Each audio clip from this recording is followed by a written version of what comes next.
Let's talk some sports, baby. Taken by Iguodala. Iguodala to Curry. Back to Iguodala. Up for the layup. Oh, blocked by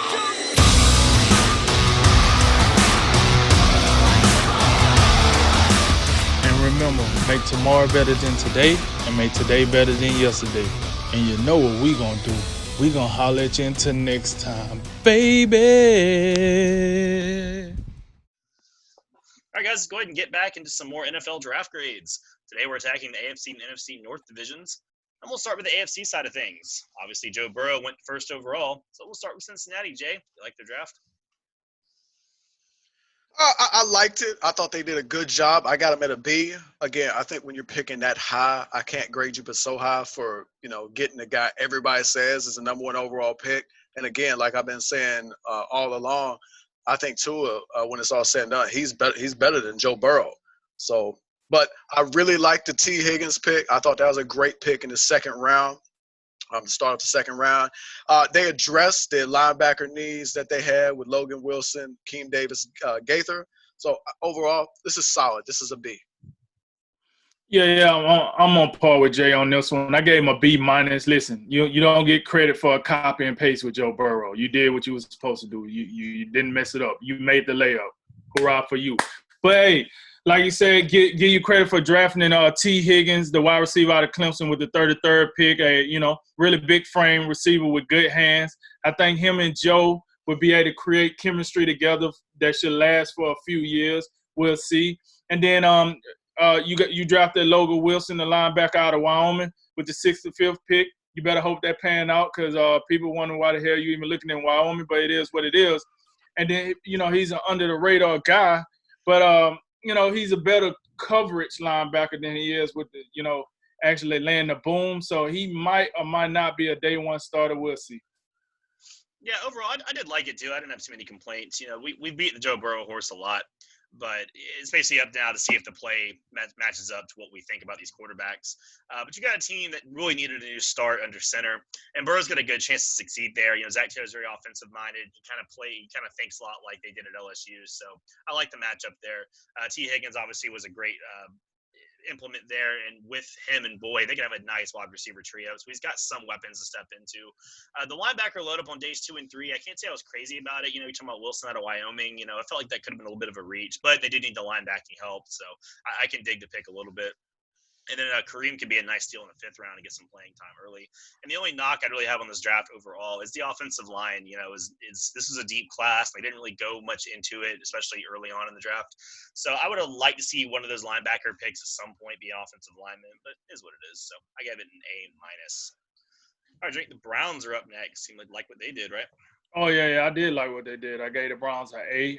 You drafted Jedrick Wills, the offensive tackle out of Alabama, with the 10th pick, the best pass blocker of the group, and within the whole draft. He should do well protecting Baker Mayfield's blind side, and that's what we want to see, what Mayfield can do when he gets some protection. So I really liked that. Then you got a pretty, what some people would call a steal, in Grant Delpit as safety with the 44th pick out of LSU. Look, solid coverage guy. Definitely a playmaker. So he will add some juice to that secondary, but he got to work on his tackling. He tends to run away from tackling. And in the NFL, if you do that, they will sniff that out, and you will be on SportsCenter. And then you got the Jordan Elliott pick, the defensive tackle out of Missouri, with the 88th pick. A very solid run stopper. Should have an instant impact with that defensive line to help the edge rushers get around, young Hellman himself get around and make some plays on the opposite quarterback. So, yeah, I gave the Browns an A. Yep, right on the money with this one. I got him as an A. I think they did an outstanding job here. I think they got the best tackle in this draft with Jedrick Wills. And then I love the Grant Delpit pick. Also love Jacob Phillips. So you get 2 guys off of LSU. So you're adding a lot of speed to that defense. And then keep an eye on the last pick they had, Donovan Peoples-Jones. Keep an eye on him. Could be a factor in the slot. Could be a factor in the return game. Yeah, I think all three of their first three picks rather, were all just sort of home runs. I mean, I think that you're talking about value and ability to play; they're all great. Wills is also a great run blocking guy too. He's got a lot of agility, and he can help kind of balance that offense and take some of the load off Baker Mayfield. I thought Delvin was a huge steal in round two. He's got a couple of question marks. He's still that special talent that maybe kind of got lost a little bit in how good that LSU defense was top to bottom. And then Jordan Elliott in Missouri in the third was almost criminal. I mean, he was 23rd on PFF's big board. A lot of other sites had him equal to or above a lot of the day 2-3 tackles. So you stuff him in the middle, let Garrett work around, like y'all said, and man, that could be a really good defensive line. I thought their day 3 wasn't spectacular, but it wasn't bad either. Jacob Phillips may have been a little bit of a reach, but the rest of the guys are good pickups. Like you said, Jay, Donovan Peoples-Jones in the 6 was excellent value. Mayfield is quickly running out of excuses, like I said, so I gave them an A. All right, Jay, we got the Steelers up next. What do you think of their draft? Oh man, this is a tough one. This is a classic C draft to me. I don't see much that really pops for me. You got Chase Claypool in the second round. We'll see how that goes. He's a big body guy, can make plays. But to me, there just ain't a whole lot that pops here. I thought they would have taken a quarterback in the later rounds that they could groom behind Big Ben, because it ain't Devin Hodges and Mason Rudolph. I think we've seen enough of those guys. So yeah, this is your average run of the mill, no first round pick draft. This is a C. Yeah, hey, and to Jay's point about Mason Rudolph, this dude is about to be just as famous with his helmet off as with his helmet on. But I gave the Steelers an A minus. With the no first round picks. So in the second round, they took Chase Claypool, the wide receiver out of Notre Dame, with the 49th pick, a big physical down the field threat with 4.4 speed. I think so. He will be able to help them and benefit. He's the type of receiver that the Steelers was looking for, that they needed. So they was in a fortunate position to get him. And then you got Alex Highsmith, the defensive end out of the Charlotte 49ers, with the 102nd pick, a real solid pass rusher. Got good hands, good hand placement, good level shoulder pad placement. So that should work really well when you're putting pressure on the opposite quarterback. It's still 50-50 to me if he'll be a day 1 starter. We'll see. It all depends on his progression. And then with the third pick, you took Anthony McFarland, the running back out of Maryland, with the 124th pick, a very underrated running back, very explosive, and a change of pace type of back. So we'll see how they, put him with James Conner, see how they want to do that with those two duos as a 1-2 punch. So, yeah, I gave the Steelers an A minus. Okay. Yeah, this is a draft that I thought was just okay on paper. I kind of lean to Jays and the picks themselves. But if you do factor in the Minkah Fitzpatrick trade, they got to think that was the best use of that first-round pick they could have probably had in this draft. So Claypool in day 2, it was an interesting prospect, but I'm not sure how much of an impact he's going to have day 1. He feels like a guy that's going to have to kind of work into the rotation. He's going to have to kind of find opportunities, have to find ways to use him until he refines his skill set some. I like the running back addition a lot. That gives him, like you said, a good change of pace, and it's a good upgrade in the backfield. Since I feel like this team is going to lean more in that run-heavy way, even with Big Ben back. Kevin Dotson from Louisiana was a steal in the 4th round. He could be really nice, and some of those aging offensive linemen are set to kind of go their way. So my really issue with the Steelers draft was kind of, what direction are we going? This was some of these picks were like, oh yeah, we're back in it, we're going to win now. And some were kind of like, just future guys we'll worry about later. I mean, it seemed like kind of like a directionless draft, but I gave it a B minus, and that is propped up again by that Minkah Fitzpatrick trade. So, all right, Drink, we'll finish up with the Ravens. How are they going to get back in the Super Bowl hunt?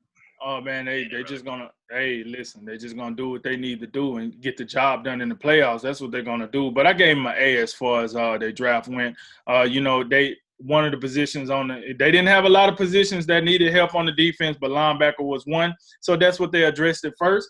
They got Patrick Queen, the linebacker out of LSU, with the 28th pick. Could have been drafted earlier, but he slid down to the Ravens. No problem. Plug him in. Yeah, plug them into the defense, let them be a day 1 starter. Then in the second round, they took J.K. Dobbins. Listen, I do understand getting a top quality running back when you get them, but I didn't think Mark Ingram and Gus Edwards was doing a bad job back there. But hey, maybe they looking towards the future, or maybe one of them guys just wasn't cutting it for them, so they want to add in a third back. All right, so he's a very shifted back. He does well in between the tackles. So I do think he brings very good depth to their running back position. And then with the third pick, you got Justin Matabuke, the defensive tackle out of Texas A&M. They took him with the 71st pick. Listen, I think they reached for him, in my opinion. I hate to say this, you know what I'm saying? These guys living their dream, but hey, I think they reached for him. I thought he was a day 5 or later guy, but he got drafted early. Hey, good luck to him. I don't know if he's going to be a day 1 starter, but I guess, hey, you got picked pretty high, so get ready to strap it up, boys. Ooh, day 5. Yeah, that's if it's day 5, that really is a reach. The Ravens, out of all the drafts that we've seen so far, this is the best draft I've seen. I got it as an A+.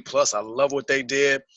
Patrick Queen, and don't forget about Malik Harrison as well. So they got 2 guys that I think can come in real early and be an impact in the middle of that defense at the linebacker spot. I love the J.K. Dobbins pick. That what they're telling you here is they're just doubling down and tripling down on what they do best with running the football. Think about this. They got Dobbins after Clyde Edwards-Helaire, DeAndre Swift, and Jonathan Taylor were all off the board. And you can make a great argument J.K. Dobbins was the best running back in this draft as far as purely running the football. So I love that, even though it is a luxury position. But then Matt Buquet in the third round, I saw some grades where he was a late first round, early second round pick. So I find that good value there. Devin Duvernay in the third round. Listen, we've been talking about the wide receiver position. That was a huge need for them. I love that they addressed it. I think he's a good complement to Hollywood Brown. And then Ben Bredeson in the fourth round. They had a needed guard with the loss of Marshall Yanda. I think he's a guy that could play early, even though he's a fourth-round pick. A+. Excellent draft. Yeah, I was high on this draft too. This is easily one of my favorites. I'm not sure how a team on the cusp of the Super Bowl gets this kind of draft, but they did for whatever reason. Queen's got to be considered a steal at 28, even if the 2 other linebackers went off in front of him. I like all but one of the day 2 picks a lot. It was the Dobbins pick, and I'm kind of with Drink on this one. I thought what they could have done is instead of having Dobbins in that early second round pick, they could have went wide receiver instead and then came back to running back. Like if you're going to draft a luxury position like that, maybe you could have went to a more pressing need and a deeper part of the class, then you maybe coming back to running back later.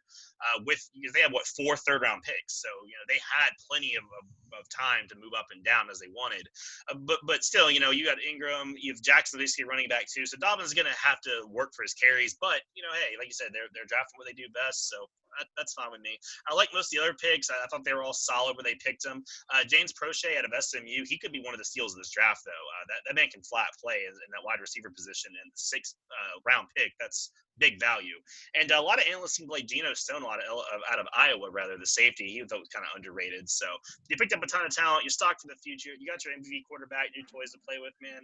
I can't knock anything. That's an A+ in my book. Iowa got another one, huh? Yeah.